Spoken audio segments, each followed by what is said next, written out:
আসসালামু আলাইকুম প্রিয় দর্শক বন্ধুরা, আশা করি অনেক অনেক ভালো আছেন, সুস্থ আছেন।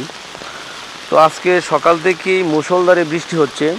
তো নিয়ত করলাম আপনাদের মাঝে এই বৃষ্টির বিষয়টা শেয়ার করি। তো দেখেন, যেদিকে তাকাচ্ছি শুধু বৃষ্টি আর বৃষ্টি। দেখেন, রোডঘাট বৃষ্টিতে ভিজে গেছে, আর পাশের যে পুকুরগুলো আছে সেগুলোও বৃষ্টির পানিতে প্রায় ডুবো ডুবো অবস্থা। দেখেন, এদিকে আবার একটা শীতল শীতল ভাব, কারণ সারা দিন বা সারা রাত তো প্রচুর গরম থাকে। এত গরমের পরে একটু বৃষ্টি আসলে তো অনেকটা ভালো লাগে। তো বৃষ্টি আসার পরে আমরা অটোমেটিক ঠান্ডার জন্য বের হয়ে গেলাম। তো ঠান্ডাও লাগতেছিল, অনেক ভালো লাগতেছিল।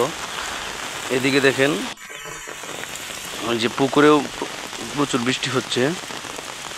বৃষ্টির কারণে পুকুরটা ডুবো ডুবো অবস্থা।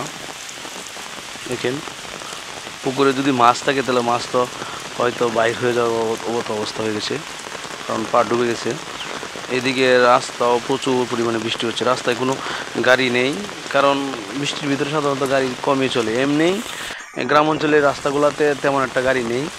এখন যেহেতু আবার বৃষ্টি, তো বৃষ্টিতে তো আরও গাড়ি কম চলাচল করে।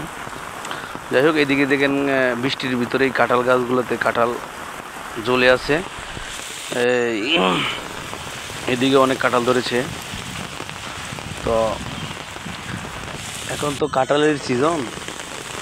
এদিকে আবার দেখা যায় কচু ক্ষেত, অর্থাৎ কচু ক্ষেতেও বৃষ্টি হচ্ছে। মানে অন্যরকম একটা প্রশান্তি লাগতেছে, কারণ সারা রাত গরমের পর যখন একটু সকালে বৃষ্টি আসলো, আমাদের অন্যরকম একটা ভালো লাগতেছিল, তাই আপনাদের মাঝে শেয়ার করলাম।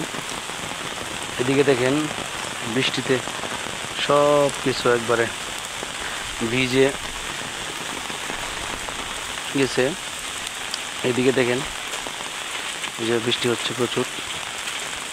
যাই হোক, ভালো থাকবেন, সুস্থ থাকবেন। আল্লাহ হাফেজ।